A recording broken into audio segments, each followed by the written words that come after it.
Hello, Aztlanders, ancient American and ancient Mesoamerican enthusiasts. Tonight we have Dr. Michael W. Love with us. Dr. Love is a professor of anthropology at California State University in Northridge. He just released a book that he and his wife, Julia Guernsey, edited, which is the same title as this program tonight. Michael's principal interests are in Mesoamerica, the development of social complexity, and household archaeology. His research to date has concentrated on the Pacific Coast region of Guatemala, somewhere where I lived for 7 years, and investigating the early complex societies found there during the Preclassic period. And that's like my favorite period. The heck with the classic. Let's do early Preclassic and Preclassic formative. And tonight's program is called Early Mesoamerican Cities, Urbanism, and Urbanization in the Preclassic period. So without further ado, I will admit Elaine Shealy. She's notorious for not having her mic muted. So Michael, go ahead, take it away. All right, thank you, Jim, and thanks to all for showing up. I see a lot of friends in the crowd. I'll just say that I am no longer a professor at CSU Northridge because I retired. I'm in the process of becoming an emeritus professor, but I had to get some work done, so I quit my job, and it's helping. So I'll just plunge right in and share my screen and get started, so this does not go too late. Got it. Okay, I hope you all can see that. If not, let Jim know and he'll let me know. All right, so Good. Okay, I start with the premise that ancient Mesoamerica was a land of cities. And above all, it was the abundance of cities that distinguished Mesoamerica from the complex societies that bordered it to the north and south. And although ancient Mesoamerican cities interacted to varying degrees with the cultures of North America and Lower Central America, they interacted most intensely with one another. In short, Mesoamerica, in my view, is defined by its cities, their interactions with one another, and the cultural patterns created and sustained by those interactions. It's the beginnings of those cities and their interactions that interest me and form the subject of our new book, which Jim has been so kind to plug, out in print in January of this year. And I want to acknowledge the many participants in that volume shown here. Also acknowledge Mike Smith's role in the development of this project. He was a contributor to the SAA session in 2014 that started it all out, but couldn't make it to Antigua. So you'll recognize some of these usual suspects, Marcello and Francisco there in the back, Rob Rosenzweig, Travis Stanton, Art Joyce, Norm Yoffe, many of you may not know, Arado Gutierrez in the front, Barbara Arroyo, me, sitting next to the world's greatest art historian, Julia Guernsey, then Chris Poole, Monica Smith, and Saburo Sugiyama. All these people contributed to the development of the book, the themes therein. As I said, Mike Smith also played a big role. So there we have Mesoamerica. And as I said, I just consider Mesoamerica to be a land of cities. Many people may disagree. There's still arguments about city envy and all that. But I think that's what defines the region and distinguishes it, as I said, from the complex societies to the north and the south. My focus for all of my career really has been on the formative or the pre-classic period, when the earliest complex societies in Mesoamerica, and I think the earliest cities, came to be, and these patterns of regional interaction were shaped Not too long ago, the term preclassic urbanism would have struck many Mesoamerican archaeologists and those elsewhere as an oxymoron. And as I'd like to say, with an emphasis on moron. Preclassic period settlements were described as villages, hamlets, small towns. They were called anything but cities. But I think research over the past 25 years, maybe even the past 50 years, has demonstrated that the preclassic period was not just a prelude to the classic period, but it really was classic in its own right. Not only were there true cities in the preclassic, but many were larger than those of the classic period. These cities were linked by patterns of economic and cultural exchanges. Their elites shared a pan-Mesoamerican high culture that included esoteric knowledge, political ideology, and I think they shared an identity as elites. Urbanization is a phenomenon that brings into focus many topics of broad interest to scholars of the past, especially to anthropological archaeologists. Urbanization, as many scholars have pointed out, is more than just population growth or increasing population density. There are emergent properties of cities that create new economic structures, new social relationships, political ideologies, and materiologies. The analysis of first-generation cities, therefore, offers an important opportunity to achieve a holistic perspective on important changes in the human condition, as well as a myriad issues of interest to anthropological archaeology. As one of the limited number of cases in the world where urban centers developed independently, Mesoamerica should play a role in the worldwide comparative analysis of first-generation cities and urbanism. Yet the perception among many scholars, perhaps even most, is that Mesoamerican cities developed relatively late in comparison to the rest of the world. And if you look at publications addressing urbanism around the world published in the past 20 years or so, most of them continue to draw their Mesoamerican case studies from the classic period and the post-classic. There are some recent works focusing on Mesoamerican urbanism that make reference to pre-classic or formative period cities, but most do little more. I think an important exception is a book by David Carballo on religion and urbanism in central Mexico. But in many times, the case is presented as, for a city being urban in the pre-classic, the city is presented as precocious or unique. And a given site is maybe called America's first city or the cradle of Mesoamerican civilization or some other hyperbolic phrase. I personally don't believe in mother culture's precocity or exceptionality. I think that increasingly it is shown that its interaction between emerging settlements, early urban centers, and between regions that drives the process of city growth and urbanization. So on the whole, I think we could say that urbanism in pre-classic Mesoamerica has been recognized by some, but that a framework for discussing pre-classic cities as a pan-Mesoamerican phenomena has yet been attempted. But if our collective goal is to engage in the comparative analysis of first-generation cities, scholars of urbanism must understand the Mesoamerican pre-classic.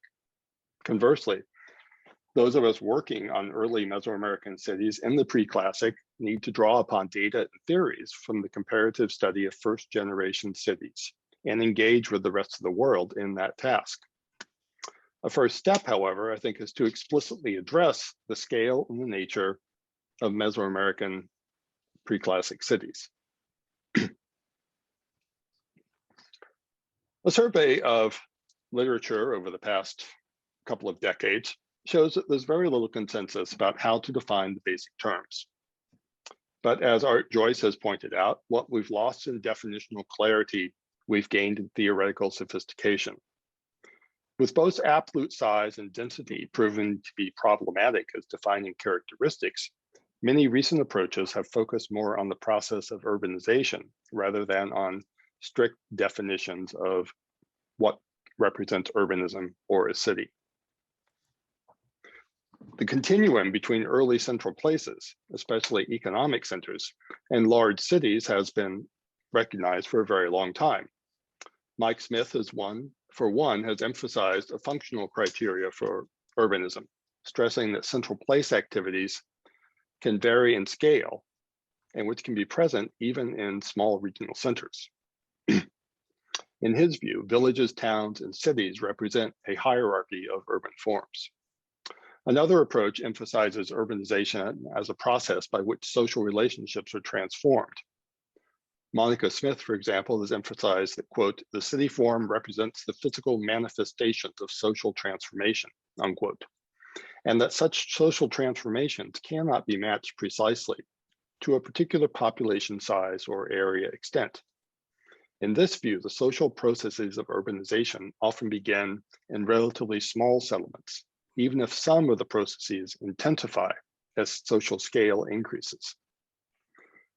I think it's fair to say that most scholars nowadays view urbanism as a continuum that cannot be cleanly converted into a dichotomy between non-urban and urban. The emphasis and analysis has shifted from identifying when urban scale was reached to discussing urbanization as a social process. The oft-quoted George Cogill summarized these new perspectives by decrying definitions and saying that scholars should seek to, quote, outgrow typological approaches and instead focus on degrees and kinds of urbanism, unquote.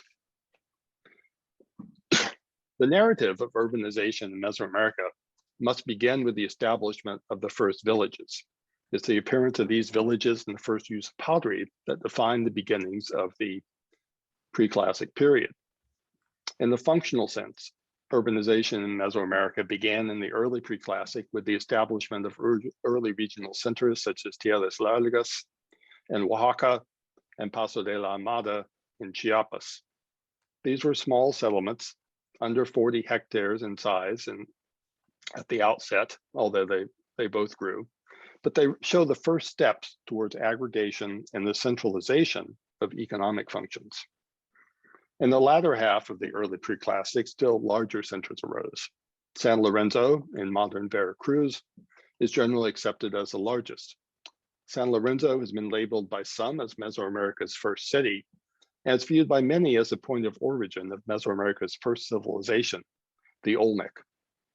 The role of San Lorenzo in relationship to the rest of Mesoamerica remains contentious, but there's no doubt that by 1200 BCE, emerging regional centers throughout Mesoamerica were interacting with one another economically and culturally. The interaction of major centers and the widespread use of various materials in the Olmec style, air quotes, represents the establishment of Mesoamerican high culture in the sense defined by John Baines and Norman Yoffe, and the establishment of elite identities that cut across ethnic and linguistic boundaries. The middle Preclassic in Mesoamerica was a critical juncture that saw the formation of large cities through more extensive regional aggregation.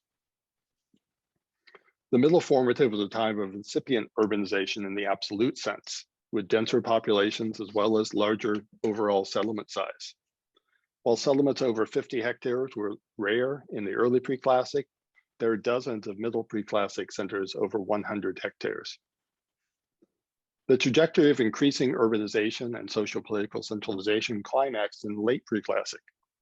However we define urbanism and cities, there's little doubt that by the late Preclassic, large cities were present throughout Mesoamerica. These cities were in contact with one another through economic exchanges, through the sharing of cultural knowledge, especially at the elite level.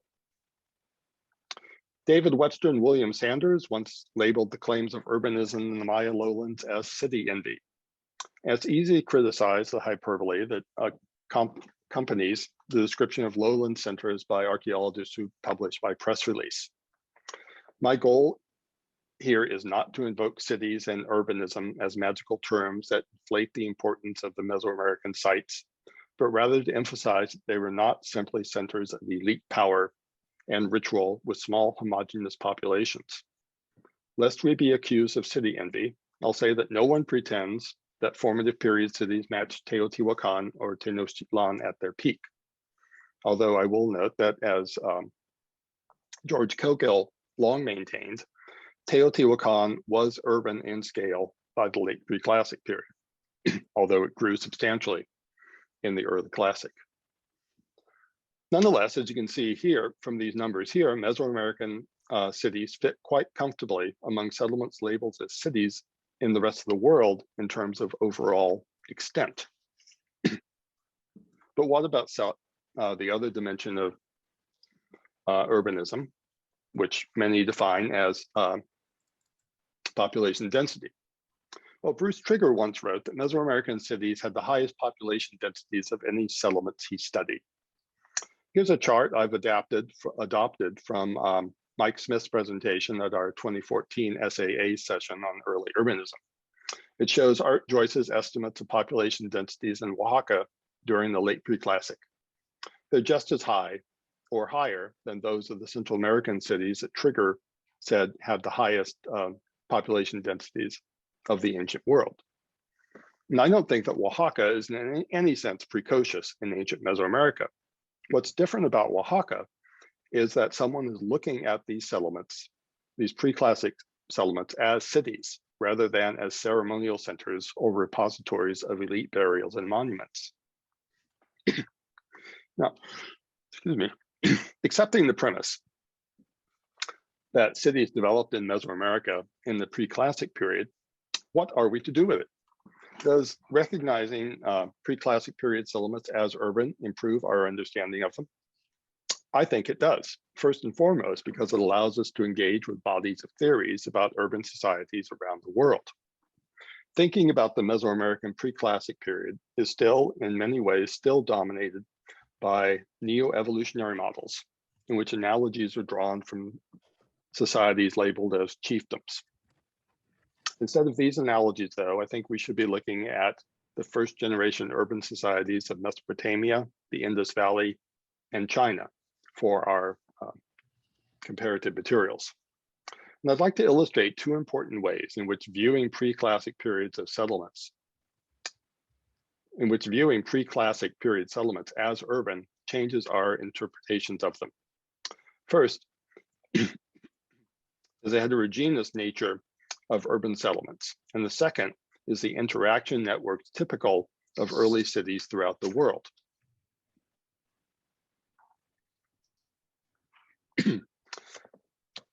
As I said, archaeological models of urbanism, especially in Mesoamerica, still bear the hallmarks of neo-evolutionary thought.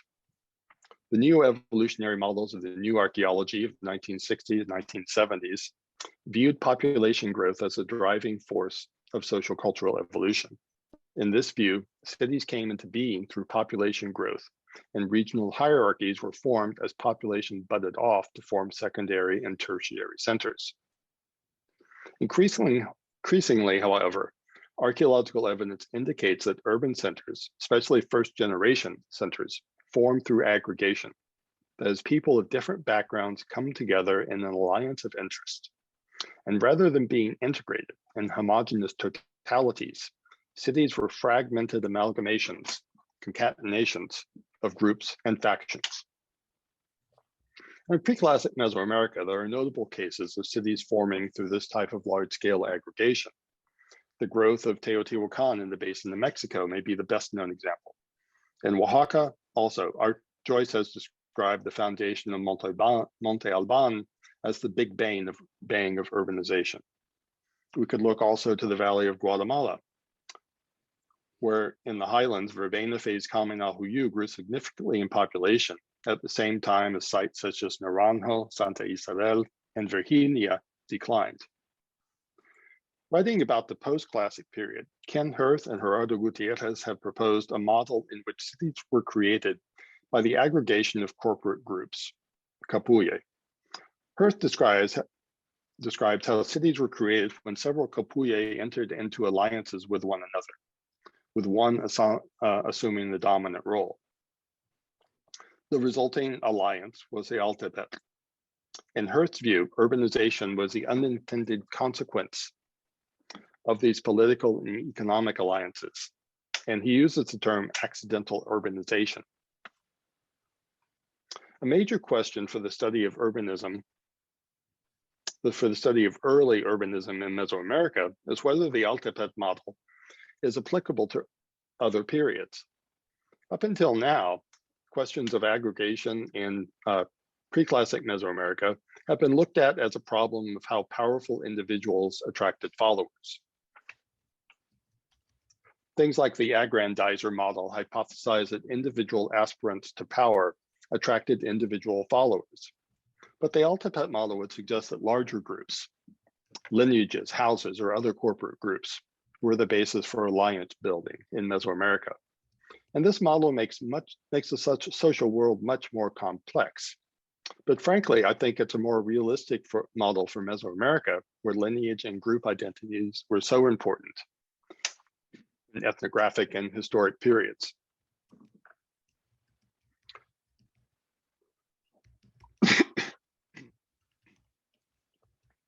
The Middle Preclassic period was really a watershed in ancient Mesoamerica.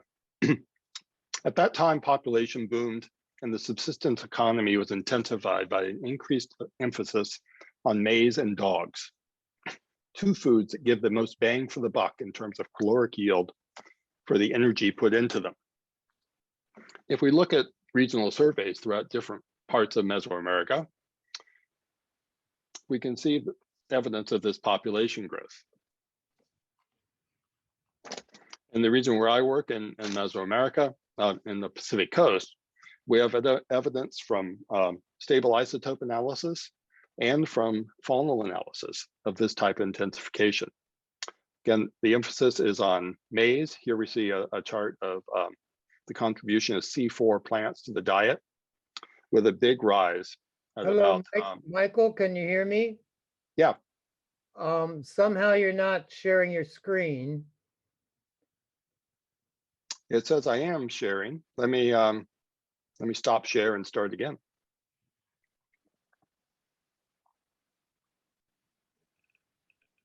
And I just want you to know I've lost control. Okay. Okay, now I'm back. I'm back. Whatever that was, it's got me back. Okay. Thank you. All right. I don't know what happened. It didn't show up on my end. I was seeing But as it I was fine. saying, I was just showing some evidence of economic intensification. And the common theme here, in my view, is that people are making more economically based food choices. That is, they're selecting the foods that yield the most bang for the buck in terms of calories extracted per calories invested.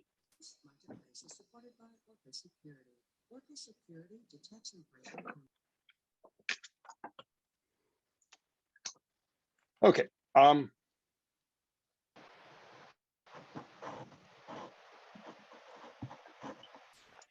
Back to the theme of aggregation. Again, in the region where I work on the Pacific coast, there was a major episode of regional aggregation around 1000 BCE. As surrounding regions lost population, the Rio Naranjos district, centered on the site of La Blanca, experienced a real population boom.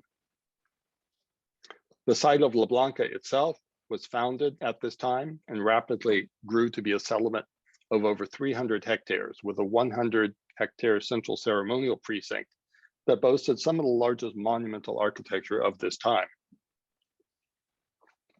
In short, La Blanca was formed by the aggregation of groups from diverse groups from surrounding regions.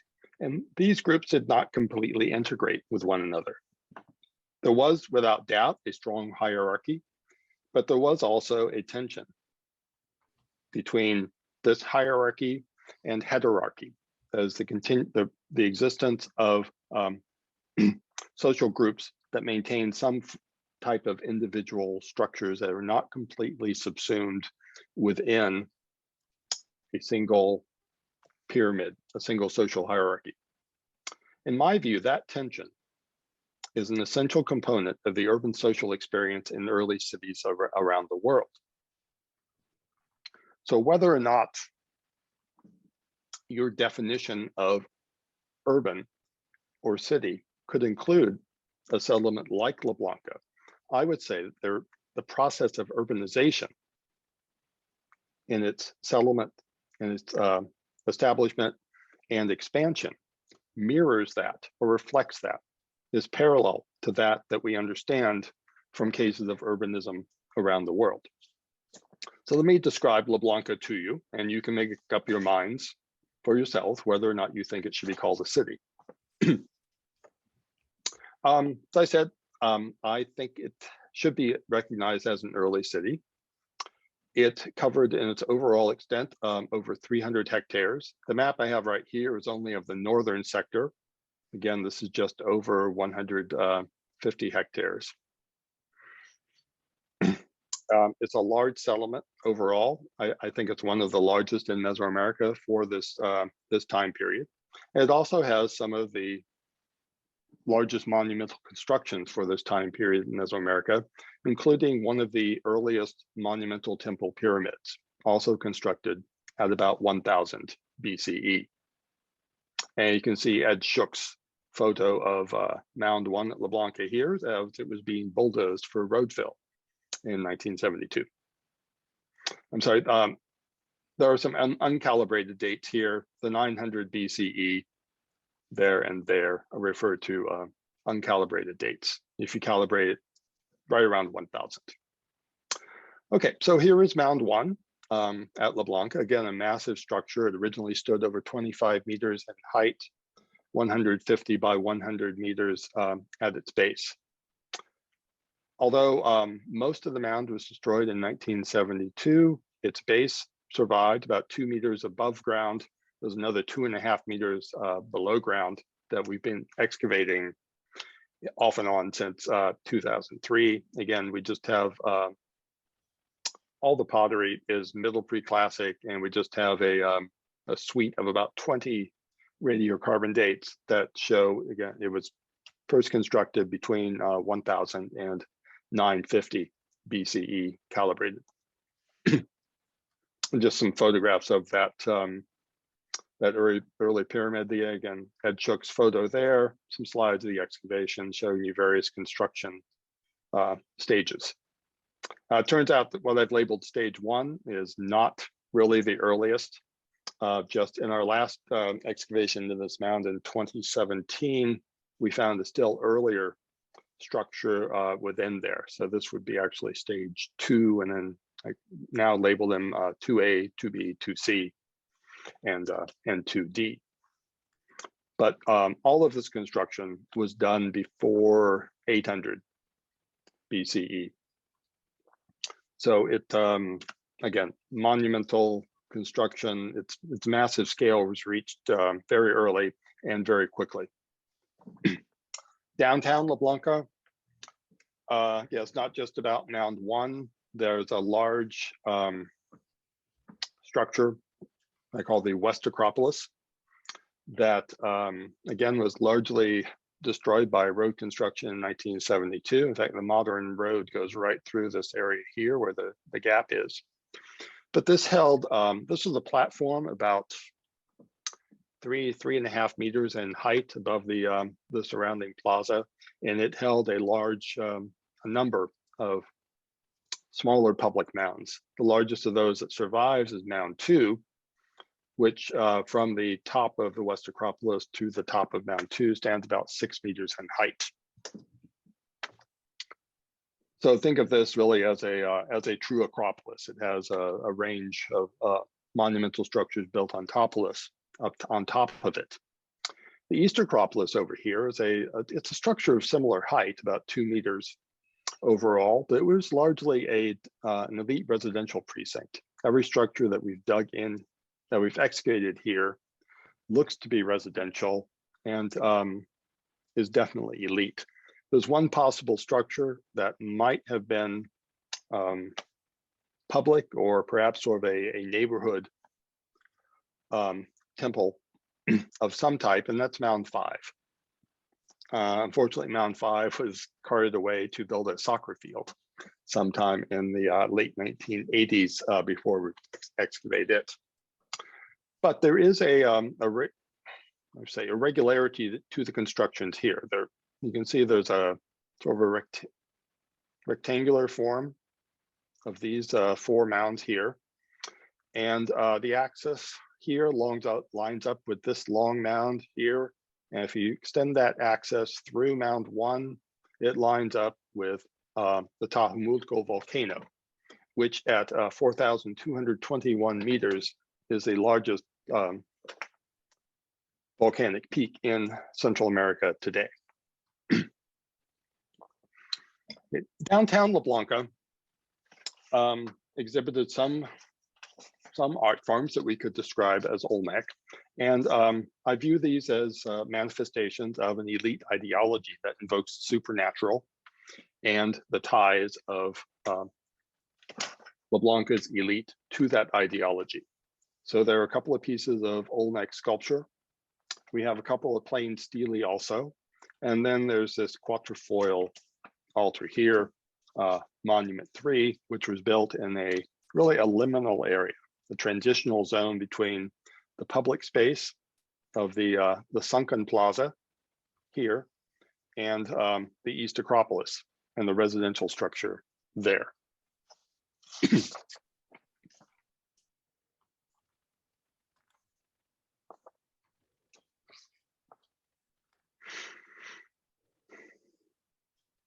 We can also see manifestations of hierarchy in household variation. The best index that we have for socioeconomic ranking at La Blanca is jade. Every household that we have excavated, every domestic structure has some jade, mostly in the form of small disc beads, about 5 to 10 millimeters in diameter. And these plot very nicely. They are wonderfully skewed, which is what you want when you're developing this type of index. This jade index correlates with other, what I think would be valid indicators of socioeconomic rank, such as fine paste pottery, especially kaolin pottery, types of faunal remains, especially the relative frequency of dog remains. Other things, also there are other types of jewelry, other prestige goods, such as polished mica jewelry that correlate with this. So overall, I think we do have strong indications of socioeconomic variability, that is of hierarchy, developing at La Blanca.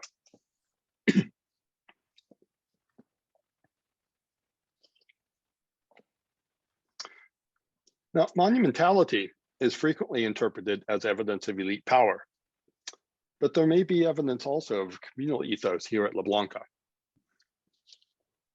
Many people have viewed Mesoamerican temple pyramids as volcanoes, as effigy volcanoes. Robert Heiser famously proposed this over 50 years ago, the Dumbarton Oaks Conference on the Olmec. And in the classic period, among the Maya, temples were referred to as huites or mountains.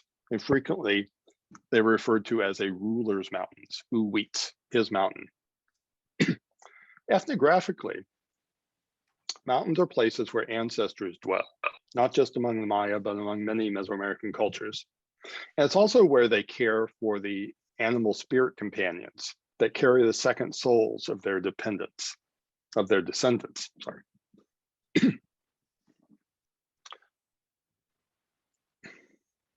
There has to be a link, I think, between the unprecedented scale of aggregation at La Blanca and the construction of, I think, was one of the earliest truly monumental temple pyramids in ancient Mesoamerica. And I think the link lies in the metaphors of household and the rituals that go into establishing a household.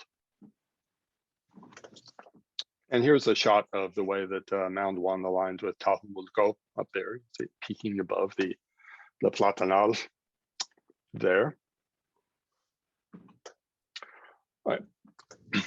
Essentially, there are parallel rituals that went on between the establishment of La Blanca itself and the establishment of houses. On the left there is a dedicatory offering in the central of the plaza south of Mound 1. Again, this is in what is clearly a public space.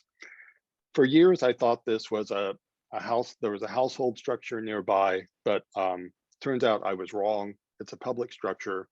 I thought that this pit was a household trash pit, but I was wrong again. I think it's a dedicatory pit that's associated with the first phase of construction of the monumental complex at La Blanca.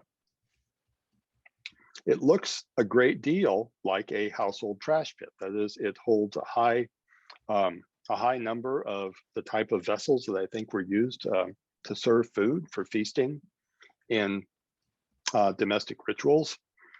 There was a slight, a slight overrepresentation of sort of say fancier faunal selections, dog and turtle. But my main point here is that this type of ritual offering used to dedicate and establish the central core of La Blanca is really pretty much indistinguishable from the type of dedicatory pits that we find associated with houses themselves. On the right here is a pit that was placed in the center of a house floor in a structure on the East Acropolis. Again, it's a similar size, depth, and the contents were very similar to what we found over here in feature 9. Now, again, in the excuse me, in the ethnographic literature, there are many references to the burial of offerings that accompany the establishment of a new house and the dedication of that house. And all I'm saying is that similar rituals went on in the Middle Preclassic, both in domestic context and in public context. So there are parallel rituals in domestic and in public spaces, with offerings placed under the floor to consecrate these spaces. People were dedicating the plaza and perhaps even the entire site as a common home for everyone who had gathered there. And then they built a mountain. They built a volcano to house the spirits of the ancestors of these people who had gathered there. So I view all of this as an attempt to create a domestic ethos, as it were, a sense of shared family identity among the people who aggregated at this site. The counterpoint to this, though, is that links of fictive kinship weren't complete. And that's the aspect of heterarchy. So if we look at the larger scale, La Blanca was not a homogeneous and tightly integrated community. There were distinct districts within it. And at least 3 of these districts have small public or ceremonial mounds, suggesting that in addition to whatever community rituals took place within the central precinct, within the Great Plaza itself at the heart of La Blanca around Mound 1, there were more local rituals within these districts. Now, right now, that's still just a hypothesis. We're still analyzing data from our most recent seasons, but there's a very good doctoral dissertation being written by Mallory Melton, a student at UC Santa Barbara, looking at different food practices within these districts at La Blanca. And I'll just say that the preliminary results really do show that there were different ways of processing and consuming food within these broadly defined districts that suggest distinct practices, right? And the decided lack of homogeneity within the site as a whole. All right, so we're still working on that one, but it's looking promising. And here you see one of those district ritual centers, as it were, Temple 1 in the Hoyos group. This is about 1 kilometer north of Mound 1.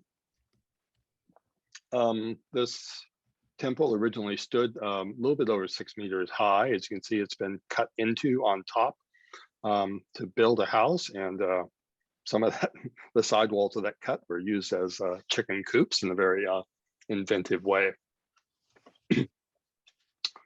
Okay, so just to sum up so far, La Blanca was formed by the aggregation of diverse groups from different regions around it that did not completely integrate with one another. Certainly, there was a strong social hierarchy, and I think there were attempts to create a shared identity, a common communal ethos, as it were. But there were, as I say, tensions between hierarchy and heterarchy. And I view that tension as an essential component of the urban social experience in early cities around the world. So again, regardless of whether you think La Blanca is big enough or population dense enough to be called a city, I think there's a tremendous utility to drawing upon theories of urbanization and urban centers and cityness, as it were, to understand it. The second dimension I'm going to talk about is connectedness. Cities really rarely develop in splendid isolation. They are most commonly found of networks of interacting settlements and regions. Morgan Hansen refers to these networks as city-state cultures. Norm Yoffe refers to them as civilizations. Mike Smith has written that, quote, what is most distinctive and significant about city-states is that they occur in groups or systems of interacting units. We can go back to notions of peer polity interaction developed in the 1960s and 1970s for similar statements. But here we're focusing on urbanism as a social form and focusing less on the political dimension of early states. I've written about the development of a city-state culture during the late Preclassic and the southern highlands and Pacific coast of Guatemala. All of these settlements shown on this map, I think, can be considered cities in the sense that they cover over 400 hectares in size, measuring just their ceremonial cores. They shared common material culture and ritual practices. Kaminahuyu, Chalchihuapa, Takalikawak, Chocola, Izapa, and Eluhushte. Present reconstruction suggests that despite the label of Southern Maya region, this area was in fact multi-ethnic, and that there were probably several languages spoken, minimally multiple dialects of Maya, Mihe-Zoquean, and possibly others. The most conspicuous links between the major sites of this region were at the elite level. They share common monumental architectural forms, sculpture, calendrics, and many of the largest sites have text in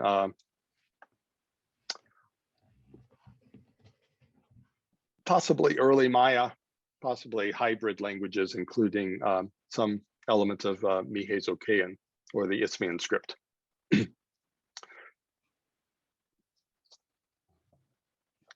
And here are some maps of the regional settlement patterns associated with 4 of the largest settlements within these regions: Izapa, Kaminahuyu, Uhushte, and Takalikabach.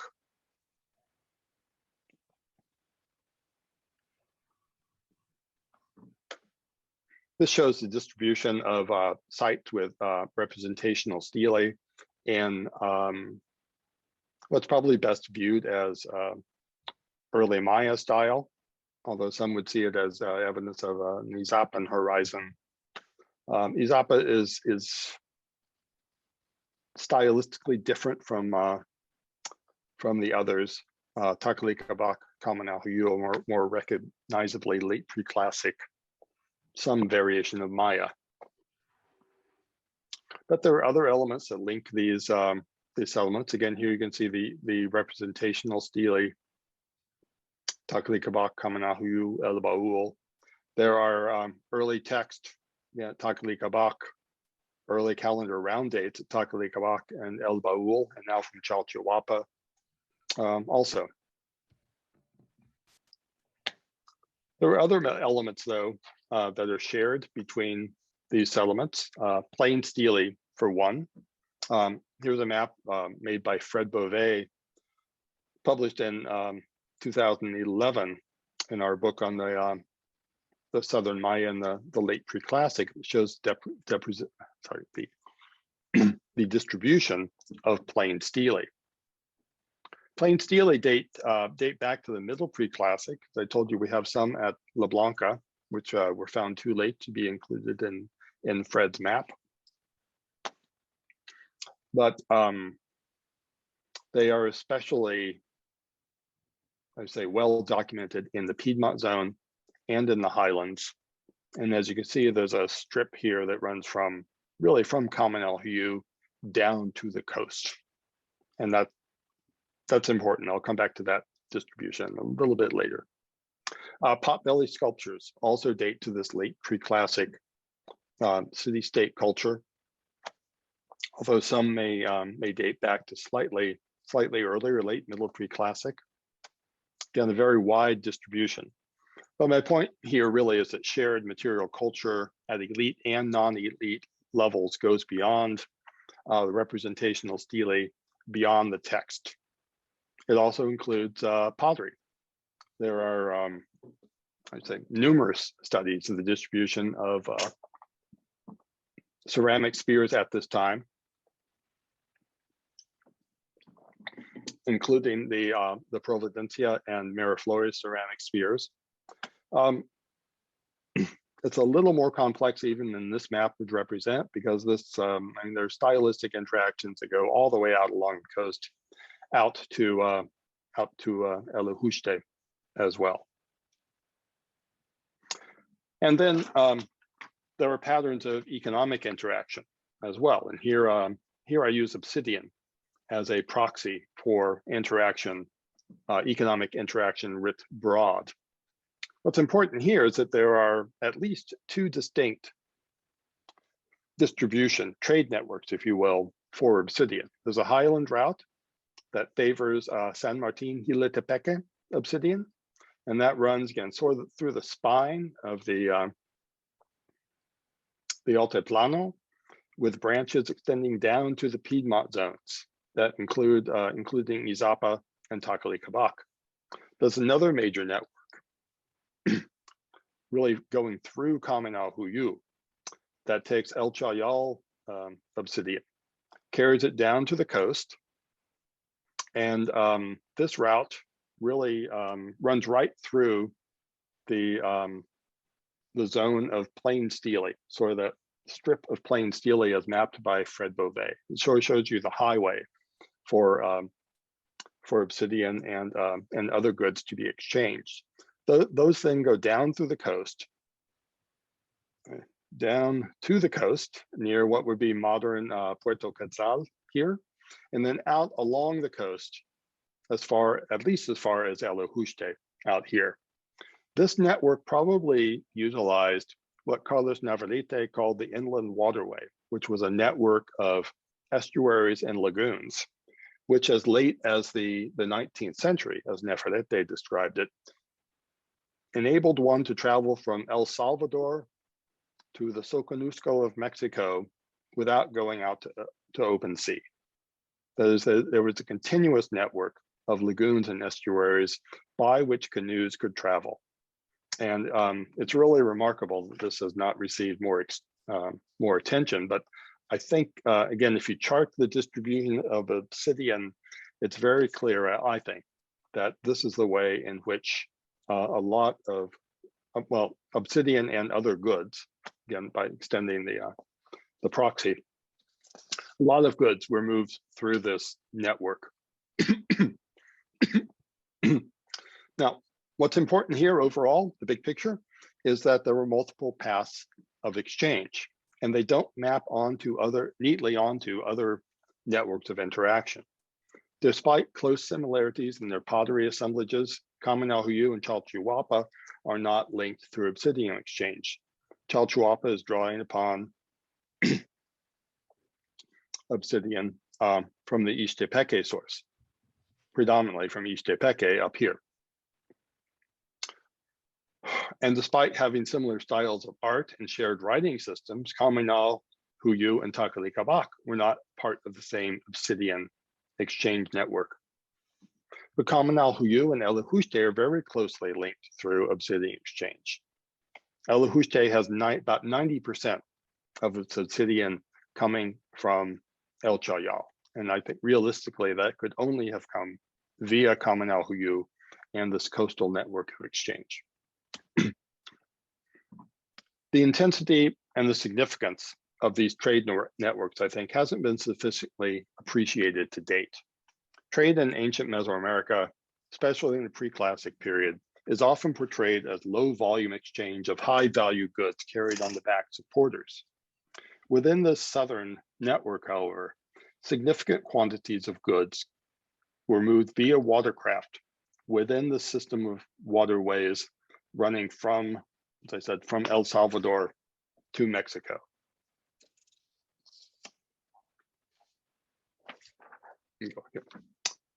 Okay, so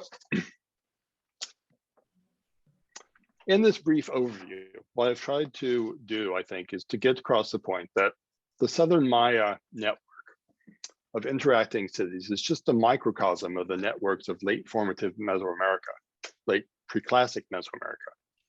By the late preclassic, I think all of Mesoamerica was linked by various overlapping networks of exchange, and also by elements of high culture and shared identity among elites. There was no region that existed in splendid isolation.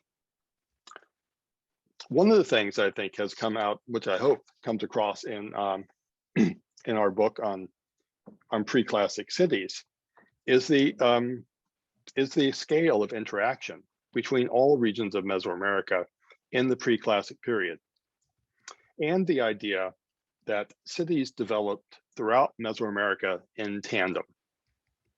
It was through interaction between emergent cities that that urbanism, the process of urbanization intensified, and these early cities grew. So some of the key points that I think come out of this volume, and I hope from my presentation tonight, is first that pre-classic cities were attractive forces that drew people from wide hinterlands. This shows up over and over in the case studies that are in our book. Again, so Uro Sugiyama looks at Teotihuacan. We look at the Maya lowlands in the work of Marcelo Canuto and Francisco Estrada Verde. Barbara Arroyo looks at Common El Huyu. Art Joyce looks at Oaxaca. Chris Poole at the Gulf Coast, and Travis Stanton and Ryan Collins look at northern Yucatan. I think all of these cases show that it was aggregation that led to the growth of these early cities, not the type of organic population growth represented in early functionalist model. I think what also shows up, well, what I hope the book does also, is to serve as a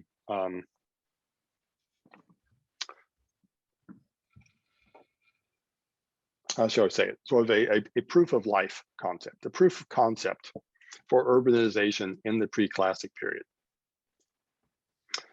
And to make it clear that there's a real need to investigate these pre-classic settlements as urban centers and as cities, and not simply as ceremonial centers or as regal ritual capitals where rulers reigned in isolation from broader populations. There's a real lack of household level data for many of these early cities. I think now it's simply a shame that people have not gotten more into the into investigating variability within these cities. Again, the concept that these cities grew through aggregation implies that there is diversity within them. And so there's a real need to investigate, which I think would take place most fruitfully at the domestic level, to investigate individual households and to look for evidence of diverse practices, perhaps even diverse points of origin of the people who came together and formed these settlements. And finally, I think I'm cognizant that many people may not accept the case that these settlements were cities. There were some people who may say they simply weren't big enough or population densities weren't large enough. That's fine. That depends on your definitional criteria. But what we tried to do in this book, and what I've tried to do tonight, is to make the case that regardless of the scale of these pre-classic settlements, which I view as cities, theories of urbanization constitute a useful viewpoint for studying and understanding them. And that's really it. So I will end there and take any questions, arguments you wish to make, counterpoints, etc. Thank you all for listening. I'd like to ask everybody to get your questions in the chat feature. And Michael, while people do that, oh, we still have people joining. There must be an hour off time. But if one were to visit La Blanca today, would there be anything to see, any reconstruction or museum or anything? No, it's all agricultural land. The site itself, you can drive right over it and barely recognize the rise as you go over the West Acropolis. I mean, you can recognize the rise of the West Acropolis. And again, the modern highway goes right through the heart of that. But you won't be able to pick out any standing architecture because of the density of plantains. If you went there, if everything were clear cut, yeah, you could see some of the larger mounds still there. You could see the base of Mound 1.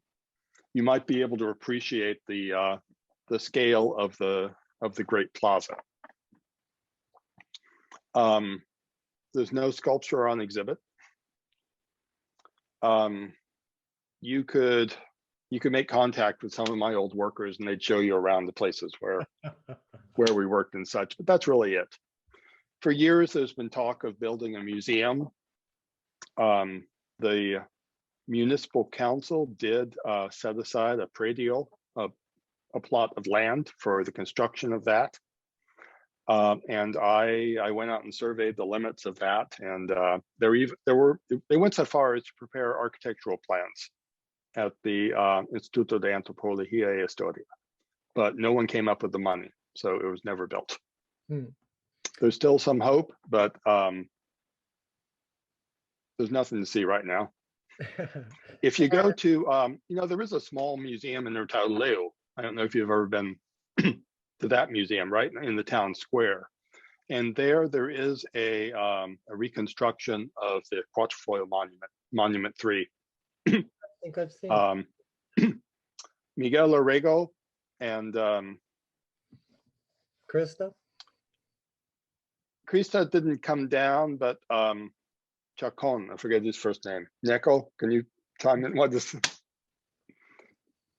Anyway, his conservator came down. They made a mold, and they made a replica based on that, and it's very nice. But it's there in the Horacio Alejos Museum in beautiful Retaleo, Capital del Mundo. Yeah, I spent a few nights there.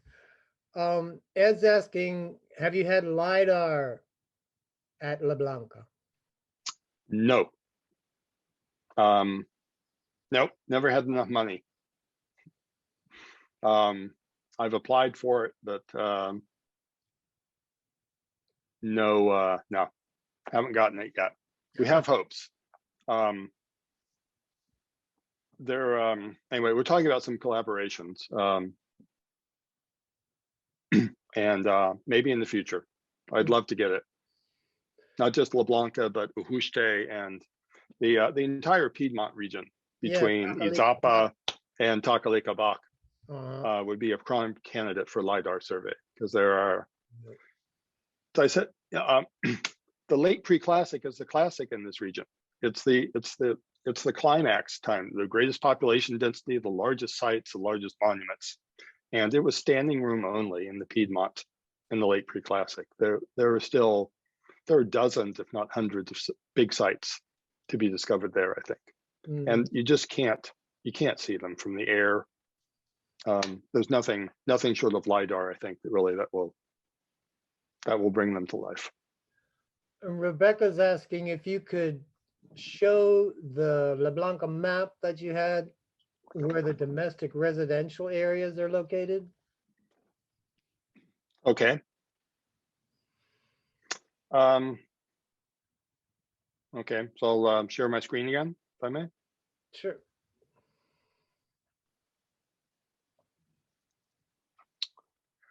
Okay, so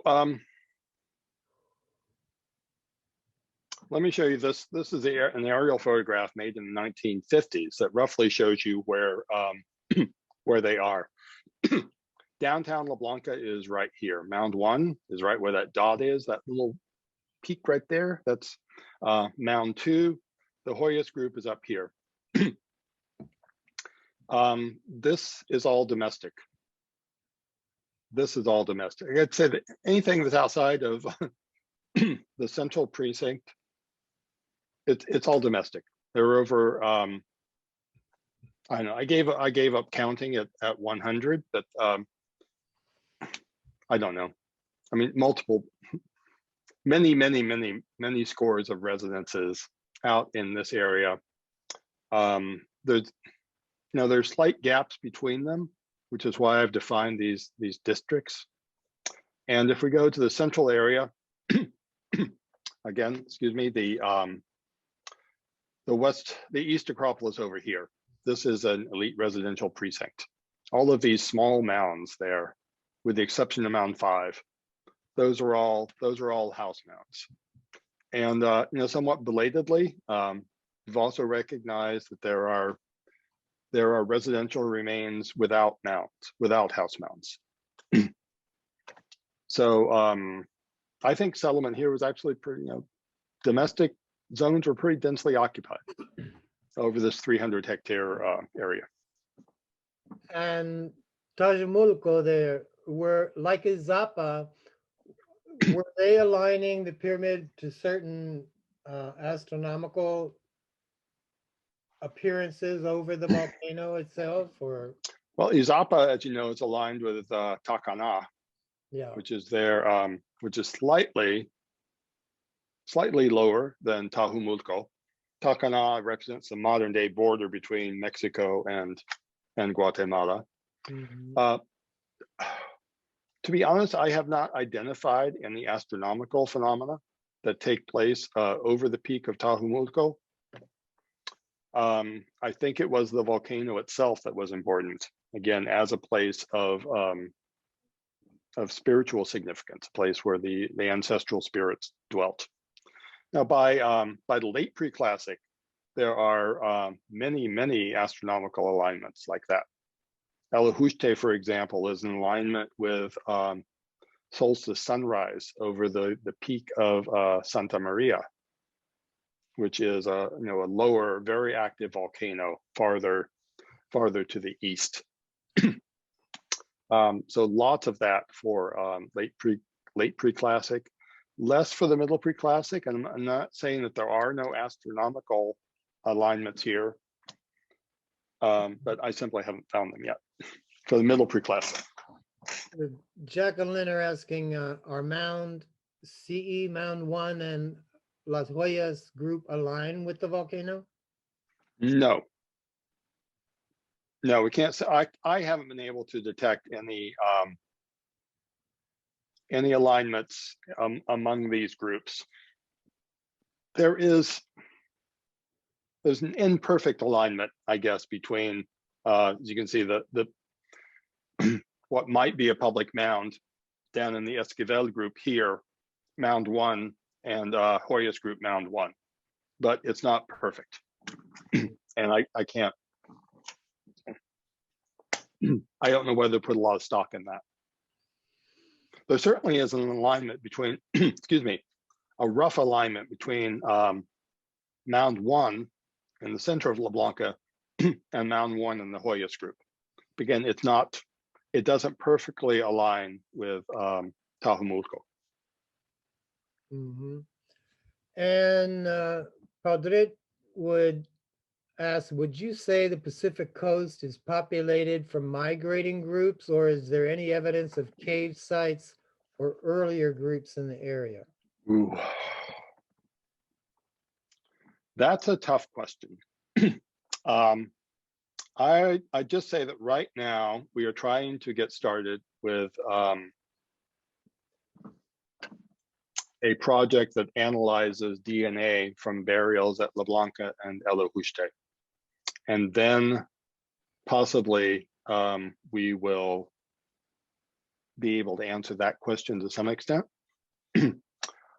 I think there's always been the assumption there's continuity from archaic populations into the Preclassic, into the early Preclassic, and then onward.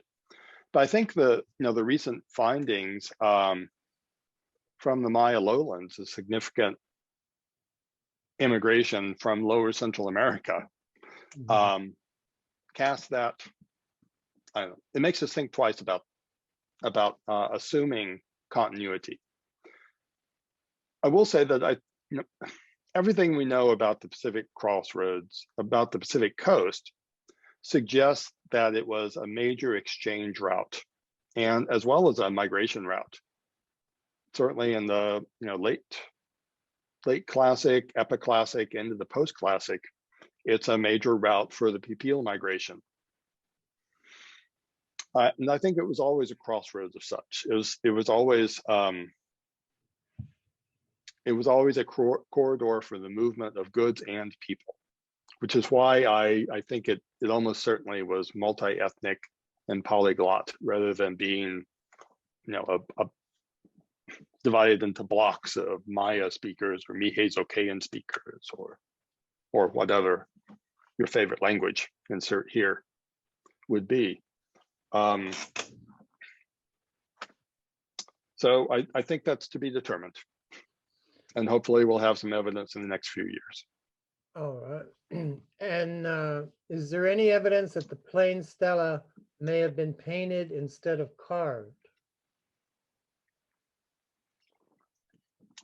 Certainly there are some traces of paint that survive on some plain stelae. Lee Parsons discussed that years ago in his 1986 book.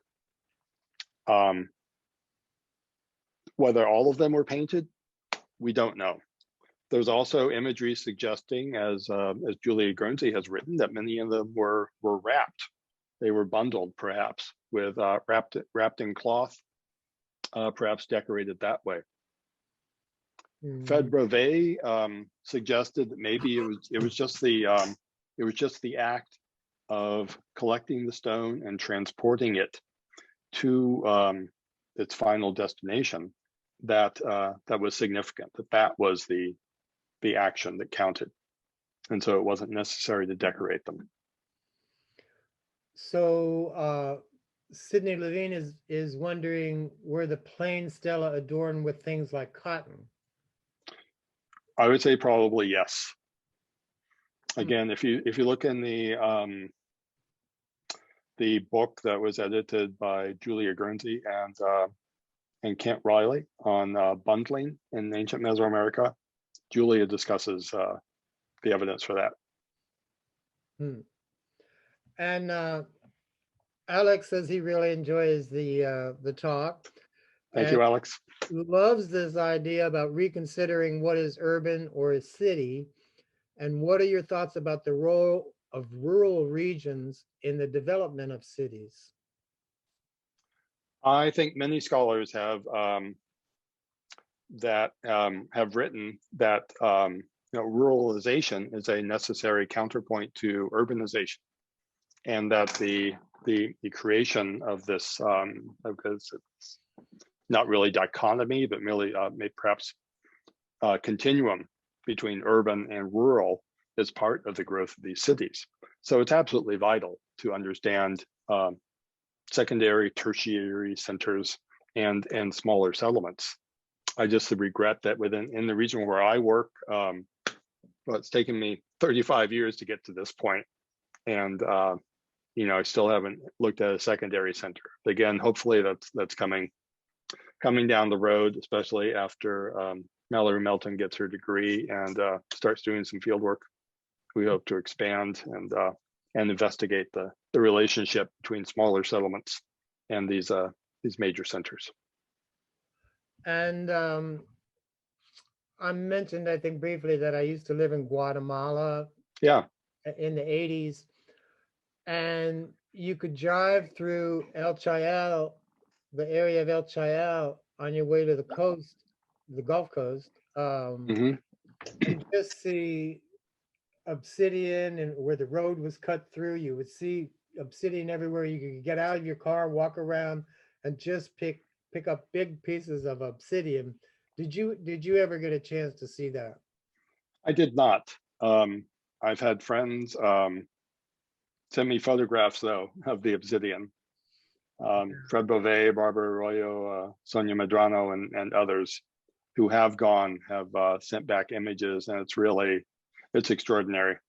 Yeah, Just it was obsidian everywhere, everywhere, which is everywhere. I mean, yeah, which is and the people living nearby, and then as years went by, it got more and more people, and there was no obsidian, but it was like they lived there and just left it where it was. It would be, you could have an orchard tree or something, but still the obsidian was just laying all over the ground. yeah. Um, and Mark Van Stone is wondering, the rumor has it that the Olmec jade sculpture nicknamed Slim came from the Pacific coast, specifically Salinas de la Blanca.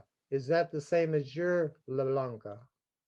No, Salinas La Blanca is a much smaller site, an early preclassic site down at the coast, about 10 kilometers away from my La Blanca. And I don't think Slim came from Salinas La Blanca. First, it's far too small a site. Second, it doesn't have a middle preclassic occupation. I think Slim could have come from La Blanca, my La Blanca. As I understand it, it appeared on the market at about the time that the road was going through La Blanca. We know that the construction crew took a lot of stuff out of there and sold many pieces. Wow. If you go to, there's a museum in, lots of people, lots of collectors in Guatemala City have stuff from La Blanca. And if you go to, there's the museum in Antigua that's associated with the hotel there. It's a museum of paper or something. It's a juxtaposition of modern art and ancient Mesoamerican art. They have a lot of carved jade from La Blanca. So I would not be surprised if Slim came from La Blanca. But I would never insist. I would never think that it can be securely traced there. And Sydney Levine says, thank you so much. Looking forward to reading your book. Thank you. That Dr. Guernsey was her professor at UT a year ago. Right. And Nekomaya says, great to see you, Mike, now with 8 students at Semitabak. Thanks for the conference. Okay. Thank you, Neko. Neko worked at Ajuste and in fact did his thesis de licenciatura on the burials. Oh. And Rob Kruger, are you there? I've unmuted you. And if you'd like to make your comments or ask Michael, please go ahead. All right, I'm not sure you can hear me. Yeah. We can. All right, great. Well, greetings from Jalapa, Veracruz. A few times many years ago, I think I was supposedly second in line for that job at Northridge many years ago. So congratulations, they hired. Thank you. My question, well, I still dabble in Olmec archaeology, although I've wandered off into other things. And my question was recent publications of Takeshi Inomata showing the widespread uses of common ceremonial space regimes across the middle formative. Actually, it looks like some of it even in the early formative. Thinking of Guatemala, of course, inspiring it all. I think it just blew me away, and I think it's really going to seriously make us rethink early social organization, both locally and regionally, in anything comparable in along the Pacific coast. Nothing on the scale of Aguada Phoenix. No, there's the early monumental constructions at Paso de la Mata. Certainly, there are elements of settlement planning, but I mean, Aguada Phoenix is just an extraordinary complex. And I would say no, so far we don't have anything like that. But as I said, we don't have any LiDAR data. Yeah. So maybe completely invisible. I mean, just looking at their illustrations of how it fits into the San Lorenzo and La Venta patterns, and that there's clear as a bell. There's a little one sitting there just south of San Lorenzo. It's just right. We're going to have to rethink everything about early development along the Gulf Coast. Right. So probably there's something there. Get those. It would not surprise me if it's there. But, yeah. Yeah. Okay. Well, thank you very much. Thank you, Rob. All right, and Padrid is wondering if the jade is sourced to the Montagua by XR. I would just say we haven't had it sourced yet. No, it's all sitting there in a block, in a in a box in a bodega in La Blanca, waiting for me to get down there. And Mary Lou Reidinger has said that she will analyze it and see if she can source it. So I'm hoping that Hades SAA can enlighten us in that respect. But I mean, Motagua is certainly the logical source for it. Right. Yeah. Yeah, especially coming down through Huyu and up the coast. Yeah. Yeah, Mary Lou's a great friend of mine, and in fact, she emailed me 2 days ago. Yeah. She was in San Miguel Allende. So I don't see any more questions. Does anybody else have a question?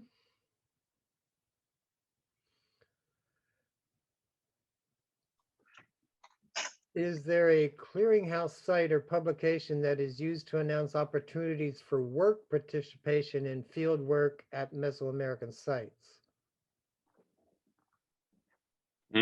Not that I'm aware of. I don't think so. I think it's all done by word of mouth and personal connections. And Michael Smith said he's got to leave. Thanks for the great talk. Nice talk. It's good to Thank you, Mike. It's good to see this project brought to publication. We need more work like this that applies urban concepts and methods to societies not traditionally labeled as urban. Thank you, Mike. Totally agree. All right. Well, it looks like everybody's just saying thank you for the talk. Very interesting. Great talk. Thank you, Michael. Ed, thanks you. So I guess we reached the end of the road, and I'll go ahead and stop the video. And Mark Van Stone is asking, what archaeological site is that you're using for my backdrop? My backdrop is Sival, and it was work done through Pacunam, and we had to get it approved by Francisco Estrada Veli.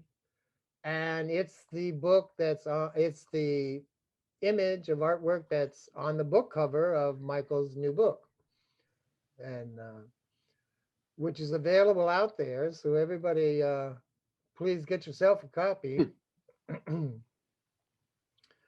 And still, thank you. So with that, Michael, I really thank you for putting this together. I want everybody to know that I will be posting the recording in a few days when I have it up, and we'll make you all aware and go from there. Mark Van Stone says, muchas gracias. All right, so thank you, Michael. Thank you, Jim. Thanks everyone for tuning in.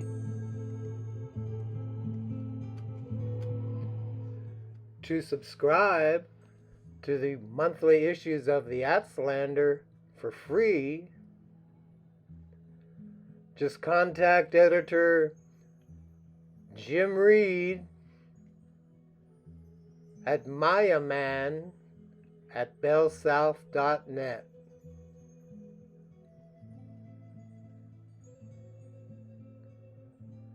And thanks for tuning in. Come back again.